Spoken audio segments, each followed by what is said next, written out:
Price Lord. தேவனுடைய பிள்ளைகளே, இந்த நாளில் வேதத்திலிருந்து ஒரு வசனத்தை பார்ப்போமா? பாருங்கள், யோசுவா 7:12 இப்படியாக சொல்லப்படுகிறது.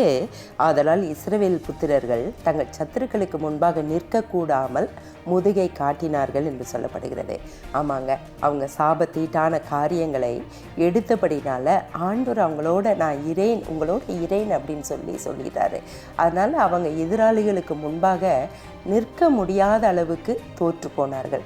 ஆண்டவர் மறுபடியும் எச்சரிக்கிறாரு, ஜனங்களை பரிசுத்தம் பண்ண சொல்லி, சாபத்தீட்டான காரியங்கள் ஏதாவது அவங்கக்கிட்ட இருந்ததுன்னா அதை விலக்க சொல்லு அப்படின்னு சொல்லி யோசுவாட்ட சொல்லுகிறாரு. ஜனங்கள் விளக்குறாங்க, பரிசுத்தம் பண்ணி கொள்கிறாங்க, அப்புறம் வெற்றியை காணுகிறாங்க.